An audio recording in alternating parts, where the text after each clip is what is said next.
All right, so today I would like to talk about the scam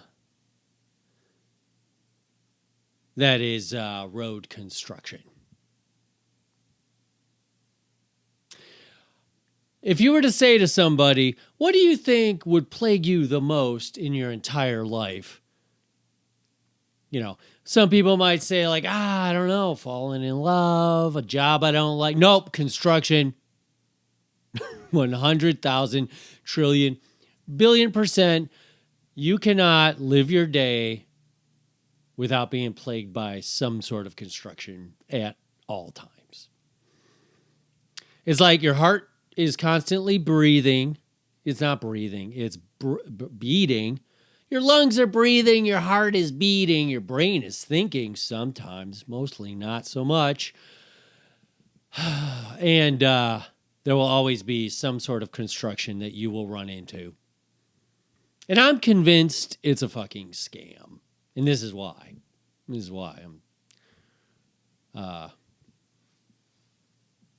If I feel like I'm a little off right here in this moment, I've been toying. So I'm using this microphone that simulates the same kind of microphone setup I would use for stand-up comedy.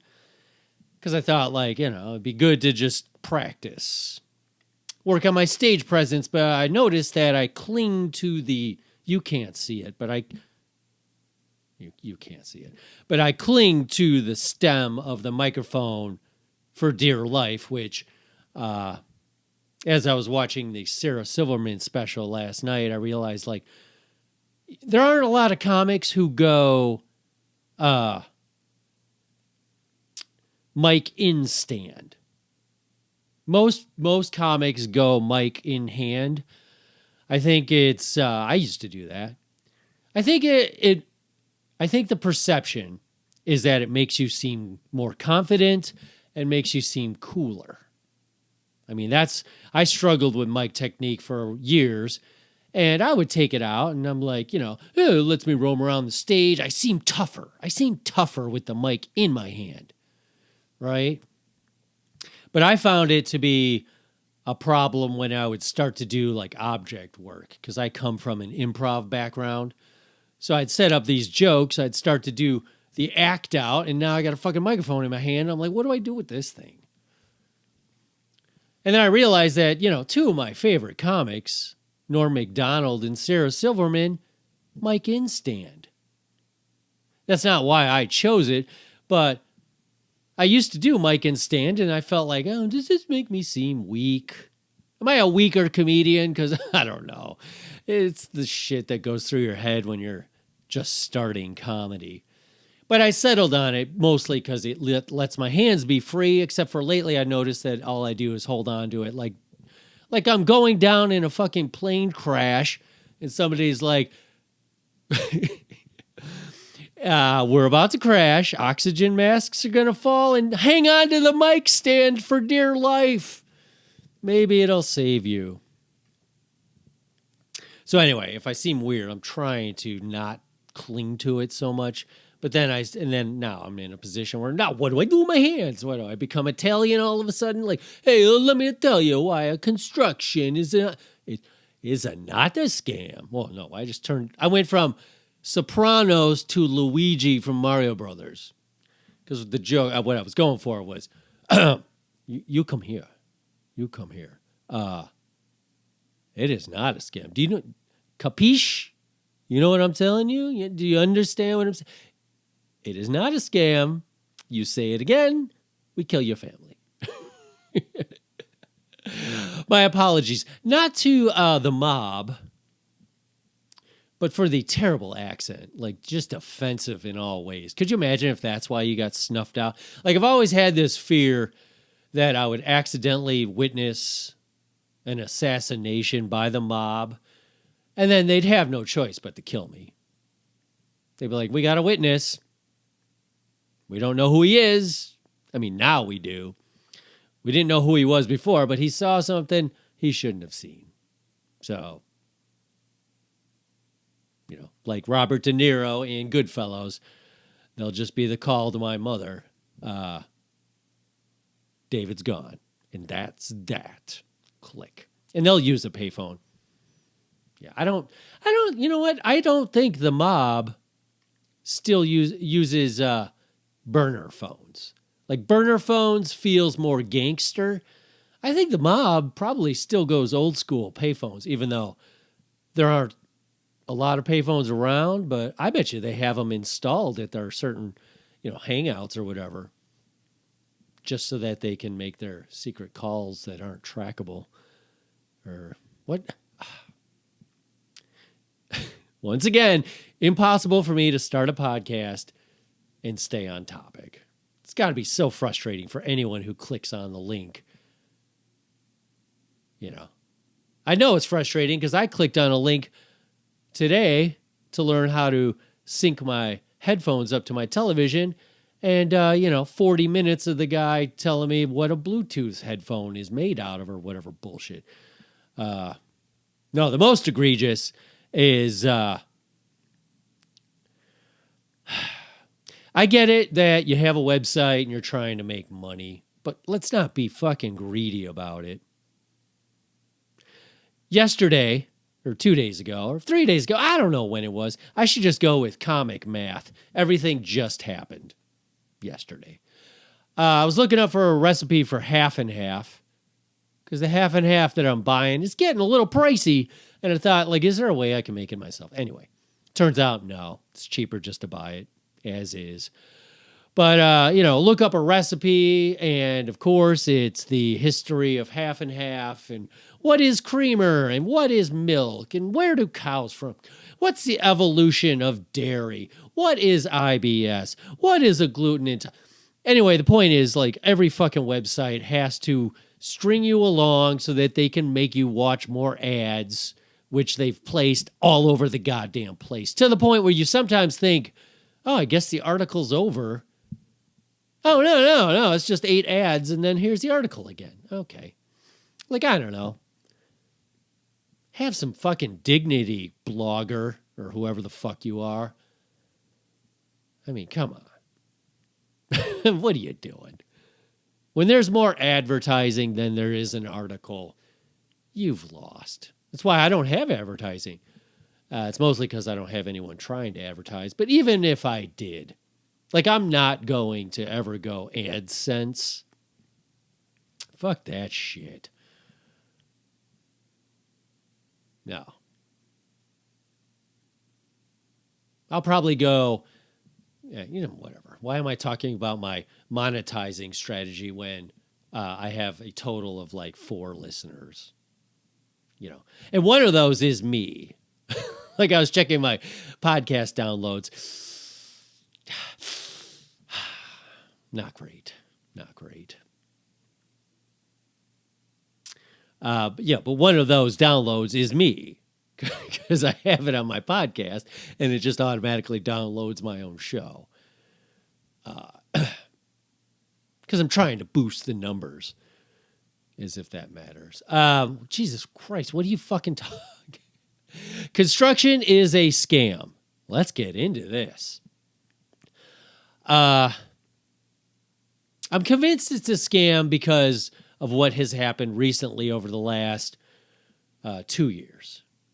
So in my town, there's an intersection, and it's one of those tricky intersections where one street goes diagonally and then another street goes horizontally, or it's not perpendicular. I don't even know what the geometric term is. But anyway, those are the nightmare intersections. They always are. But about 2 years ago, they put it under construction. And the first thing they did that was a nightmare was they made it so you couldn't make any left turns from any angles. So now, if you want to try and get onto that other street, you have to either cut through a bunch of side streets or you have to go up and then do a U-turn and come back around. Absolute nightmare. But the most egregious part of this no left turn was that it just really highlighted what pieces of shit people are. Because there was one sign over your head, no left turn. Then there was a huge 6x6 electronic sign also says no left turn. Then there's another sign, no left turn. Like 5 signs that say no left turn. And every single time I hit that intersection, there was at least one person, oh no, they're making the fucking left turn. They are making it 100%. Everyone else can just fuck off. And it doesn't matter. I mean, I lay on my horn every fucking time because, why not? And, I lay on the horn because 50% of the time it really is somebody who just doesn't know what to do. So, of course, what should I do to somebody who's panicked because they can't do the math on how to figure out a different direction? My GPS says I have to go this way. I don't see any other options. Because my brain is intelligent as a fish. But I'll honk on the horn on them because sometimes they get scared. And they'll go straight and, you figure it out, asshole. But then there's the people who are just determined to say, fuck everybody behind me. I even had one time I saw this girl determined to make the left, everyone on their fucking horns, as they should be. She has the nerve to throw the finger out at us. What? Although we live in a world now where you have to be a little careful about the horn honking. Because every time I do that, I'll still do it, but every time I do it, I do think, like, is this the one time I honk at the person who has given up on life and has a gun and who's going to just get out of their car and kill me? I do think that it doesn't stop me from honking because I'm willing to risk my own life to put somebody in their place. Yes, you bet you are. Although one time, here's a story. I'll definitely honk at the no left turn, but you're going to make it anyway. But the other one I will honk at is the person who misjudged their distance somehow, and they meant to be in the left lane, but now they're in the straight lane, and they're determined to get in the left lane. So they don't care. They're going to block everybody in front of them or behind them, and they're going to wait for their chance to get in that lane. And yes, that is a full horn honking from me. Because fuck you. You missed it. Just like when you're on the expressway, you miss your exit, you don't get to swerve across 4 lanes of traffic, nearly killing everybody. You just have to go to the next exit. Fucking turn around. But so I pull up behind a guy. He's got his blinker towards the left, but he's stopping everyone who wants to go straight. So I lay on the horn. Oh, yeah, I do. To which the door opens. I'm like, uh-oh. This is it. I start saying my prayers, of which I have none. No, I was surprisingly calm. The guy gets out of his car from the passenger side, points to his lights, to which now they're a hazard. Which has me completely feeling like a piece of shit. I'm like, holy fuck, did I just honk at somebody who was broken down? Like, that's a shitty thing to do. So this guy, he walks around, gives me stink eye, points to the hazards, to which I kind of give him the, yep, my bad. Sorry. He goes around, gets in the driver's side, and then some old frail lady gets out and goes in the passenger side. Right? So I feel like a piece of shit, but I'm also confused. Like, how did I not see that? How did I miss 2 blinkers? Because in my head, I was 100% convinced that he was signaling he was going in the left lane and blocking everyone behind him. So I go around him and I figure, now I feel bad. Like, no, oops, I feel like an asshole. That was until I go around him. This guy, now he's right on my ass. Like, wait a minute. What happened to you were broken down? Because suddenly now you're driving just fine and you're tailing me aggressively. What? Wait, what's going on now? So then I think, okay, I was in the right all along. I know what fucking happened. He's in the passenger seat. The old lady can't figure out can't fucking drive. I'm honking. He goes, yeah, turn on your fucking hazards. Or maybe he hits the hazard button. And then, gets out and points to him to make me feel bad. I bet he's probably done this move 1,000 times. He knows the drill. That's the only possible explanation, because I did not miss a hazard signal.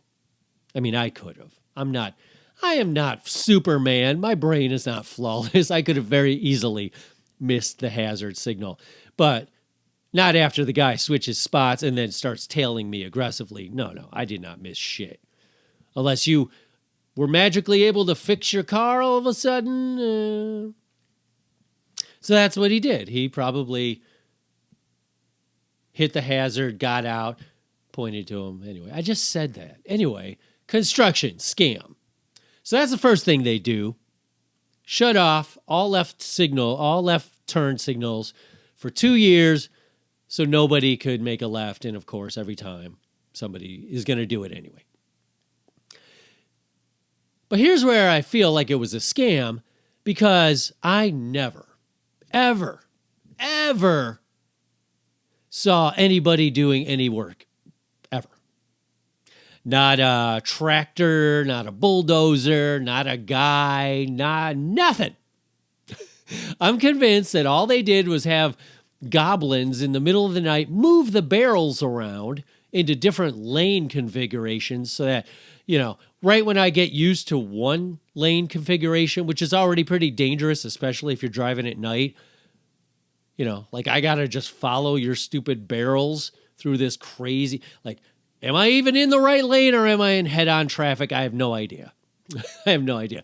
And then, 2 days later, now I'm driving what I think, oh no, shit, it goes this way now.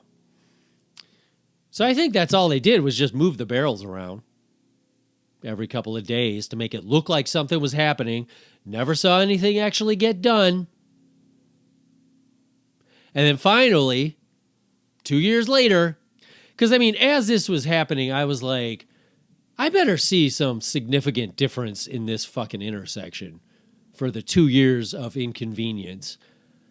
And finally, about a week ago, they dug up the entire intersection, finally did something. But basically what they did was they created axle-destroying roads. The thing where they cut out a piece of the road and then leave a 3-inch vertical, basically a curb. Like a mini curb in the middle of the road so that when you're going 30 miles an hour, your car hits this fucking thing. And when you hit one of these and you weren't expecting it, your soul, that's the closest to an out-of-body experience I've ever had, is I hit one of those and my soul is like, well, I guess we're dying now. And then, oh no, that was just fucking, your soul literally got jarred out of you because of hitting that. Even when you go over it the right way, where you're not hitting it head on, that's the one that really gets you, because you figure, oh, it's not going to be that jarring to go over this. Yes, it is. Oh, my God. But so, yeah, about a week ago, they dig up all the road. 2 weeks of destroying people's axles and popping tires and whatever. And then shoddily threw down some asphalt that looks like shit. And now the intersection is back to what it was. I don't know what they did. I can't see that they did shit. And you would say, Dave, why bother? Why would your town purposely inconvenience everybody for 2 years? Because I'm sure they have a budget allocated to road work that must be used. And just in case somebody's paying attention, let's pretend like we're doing something. And now what they've done is they held up one end of the intersection for 2 years, and now they've moved on to the other end. So that'll be fun for the next 2 years. And also, the other reason why I think that this might be a city that would do that, Crestwood, Illinois. Yeah, I'm calling you out. They've already been busted for poisoning their residents with water, poisoned water for like 20 years. Oops. The mayor of the town, who was the mayor for 30 years, just recently got busted for taking bribes from red light tickets companies. Oops. So when you say to me, like, is it the kind of town that would scam, money on fake road? Yes, 100%. So that's what I'm convinced is happening. So if I am murdered over the course of the next couple weeks, because I've exposed the scam and somebody wants to silence me,